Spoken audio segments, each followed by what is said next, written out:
when we came out with Saints Row 1, there really weren't that many open world games that were out there. And I think that at this point in the industry, it's pretty tough to come up with a game that really is unlike anything else out there. And that's one of the things that I think the people have always loved about Saints Row. There's nothing else like that in terms of the tone, in terms of all the options and the over-the-top nature of everything. Put in your tampons and let's do this. It's kind of like improv, building on top of it, and then you kind of take a step back and look at all what you created. We have a dildo bat plan because we have meetings where we sit around and we talk about, well, what if we do this? Have we thought about this? And like these really like intricate conversations about these really silly things. For the most part, the game's all about the player having fun, doing crazy shit, sort of having their way with the game. It's a huge initiative, and there's so much to this game that trying to get everything right and to get everything balanced and polished and get everything tested, it's definitely a testament to the team. We've got a talented bunch of folks here that put it all in and try to stand toe-to-toe against giants, and I think we're doing all right.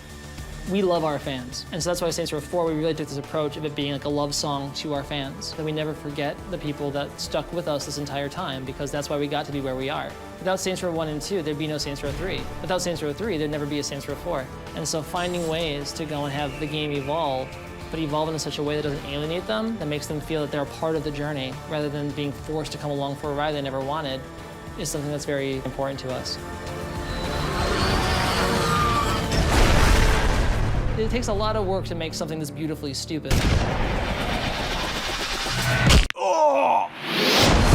It's insane.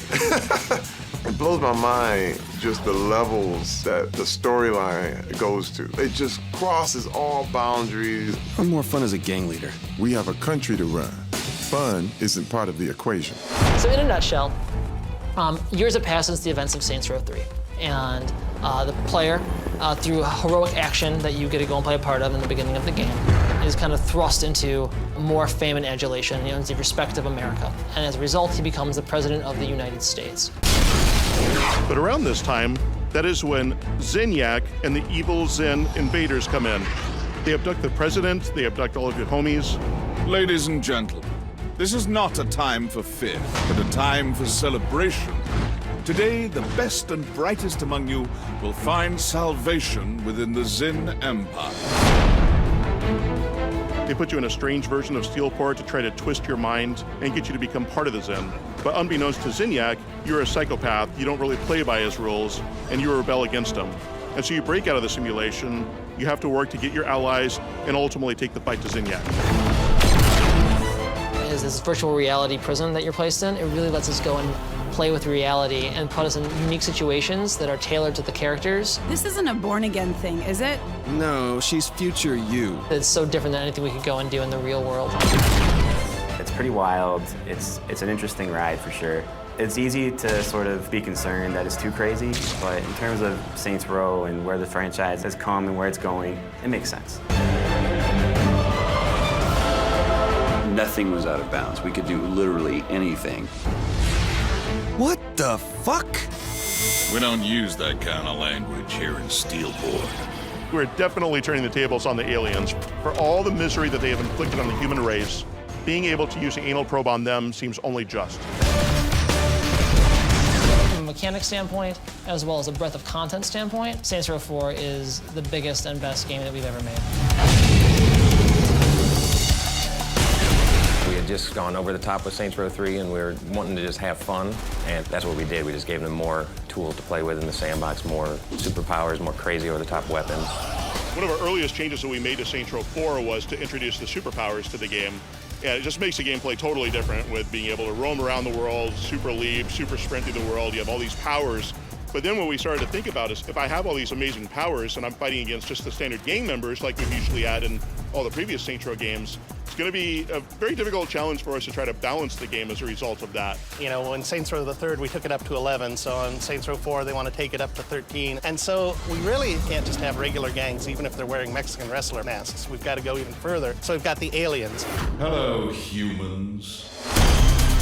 Having aliens in Saints Row 4 really allowed us to expand on these crazy weapons that we're known for. So if we didn't have aliens, we probably wouldn't be able to do, black hole gun, super overpowered laser rifles, the inflato ray, plasma rocket launchers. None of that would really make sense without these aliens. Damn, I'm good. When designing the rectifier, one of our lead animators had the idea to put a tongue inside the tip of it. When it opens up, there's a tongue inside and it's wiggling all around. So after I created that, he animated it and grossed himself out so bad that he requested that we remove the weapon from the game.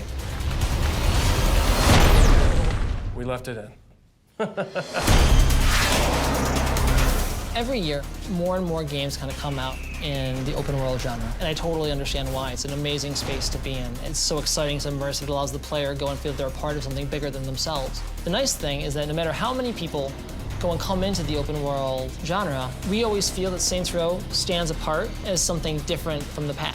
There's no other game where you can go and change the gender, ethnicity, body shape, and voice it as completely as you can in Saints Row. There's no other game where it says, listen, we've recorded the entire game 7 times for you to go and experience with the voice that you want. Poverty is a problem. Apartheid is a problem. This is just a couple of... Here's the latest approval poll. We lost 20 points, we can get them back. It just celebrates the fact that it is a game, that it is just fun and bombastic and whimsical, which is great. I think it's great for everybody. I'm just that good.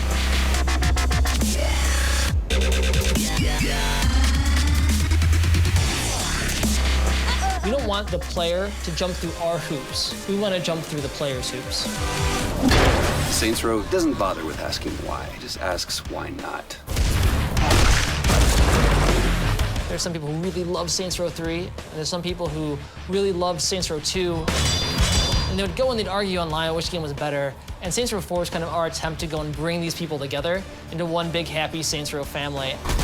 Yep, I did that. What's up? It's Terry Crews. This is Saints Row 4 in the house. It takes just the same amount of effort as you would in a movie. So what's the situation look like out there? It's bad. Why do I have a feeling that's a big understatement? I think fans are going to be the most excited, obviously, about Johnny Gat.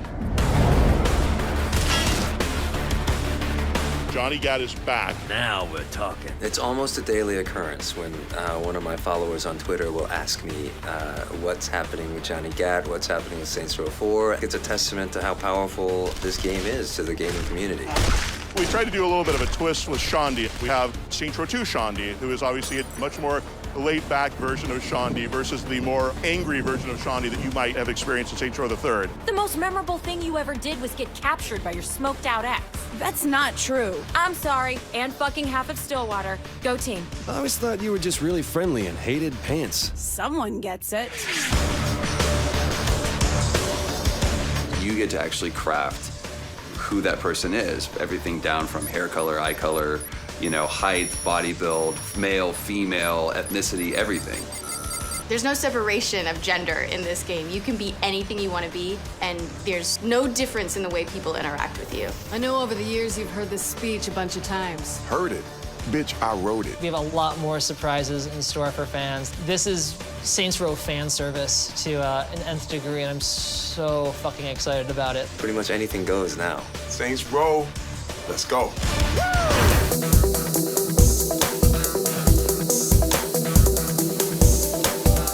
It's easy to look at something like Saints Row and go and think, oh God, they're just doing whatever. What's the appropriate level of crazy for a certain thing? The amount of discussions that we have about seemingly innocuous things are really weird. And it takes a lot of work to make something that's beautifully stupid. Without Saints Row 1 and 2, there'd be no Saints Row 3. Without Saints Row 3, there'd never be a Saints Row 4. And so we have to go and respect that. There needs to be a dialogue between us and the people who love what we do. My name is Mike Watson. I own IdleNinja.com. I've been doing mods for the franchise since Saints Row 2 for PC. So Steve called Mike up on the phone and asked him to come out and try out the game. Leave it to the Saints. Brought to you by Friendly Fire, the only shot. It hasn't felt real to me until now. And then later I followed up with Steve about the stuff that he was doing with modding and basically said, could we get in touch with some people from Volition? So we came up with Kinsey's Toy Box for the SR3 modding SDK that we're building. And now there's some dedicated guys who are trying to go and help support that modding community and giving them what they want. We're working on this in our spare time, even though we have lots of other things to do. And the reason we're doing this is people out in the modding community, they're developers too, and it would be crazy for us not to give them tools to be able to follow their passion. We absolutely cannot wait to start getting the first releases out where people can start modding weapons, changing clothes, changing characters, putting their own face and their own ideas onto our game, and really taking Saints Row and making it the ultimate expression of customization. This isn't me. Shandi, you okay? This is getting weird. Get out. There's kind of a little bit of a holy war that happened after Saints Row 3 came out. There's some people who really love Saints Row 3. There's some people who really love Saints Row 2. And Saints Row 4 is kind of our attempt to go and bring these people together into one big happy Saints Row family. I love Saints Row 2 on a level far beyond any other game. He felt that the franchise forgot about him because I was with you guys for the first 2 games. And then he went so far in this other direction in Saints Row 3. And he's like, you know, maybe the game is just not for me anymore. You can never go and feel disappointment if you never loved something. And so that's why Saints Row 4, we really took this approach of it being like a love song to our fans. It started off a little slow, and I think part of that was, you know, I was looking at a lot of unfinished assets, unfinished cutscenes. But once I got past a certain point in the story where I started being able to change weapon skins when they started getting more of the superpowers, that's when it became something really special. Over the course of 3 days, it was interesting seeing him go from being trepidatious to being interested to loving it. There's just so much great stuff in this game that I didn't expect. A lot of the open world takes place in this virtual recreation of Steelport, which has been great because you kind of have a sense of familiarity, but we also knew we wanted to go and feel different. Because of superpowers, that's exactly what happens. You experience the city in a very different way. I mean, we have structures changed, we add these massive alien towers you can climb up, but the biggest thing is that because you are leaping over buildings, the whole vertical element of it has redefined everything about the city. Because that was like the most fun I've ever had playing a Saints Row game or any superhero game. Whoa, guys. Can we just get to murdering already? If we know that people like certain things, we should celebrate that and give them more options. We know people wanted more customization options. Let's let them customize weapons. Because all the weapons in 4 are just like crazy amazing. Shouldn't have fucked with the president!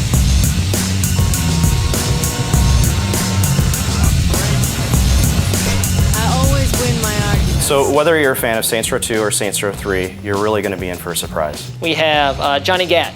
Will not be a Saints Row game without Johnny Gat. Benjamin King from Saints Row 1 as your chief of staff. We have a lot of the old favorites from Saints Row 3, Kinsey, Pierce, Shandi, other Shandi. It really feels like a celebration of the entire Saints Row franchise instead of just a continuation of Saints Row 3. I feel like Steelport's actually part of the Saints Row universe, and like now that I feel that way, I feel better about the new characters. Obviously, every game we want to bring more people in. We want more people to go and experience the game than the previous one. But it's also so important that we never forget the people that stuck with us this entire time, because that's why we got to be where we are.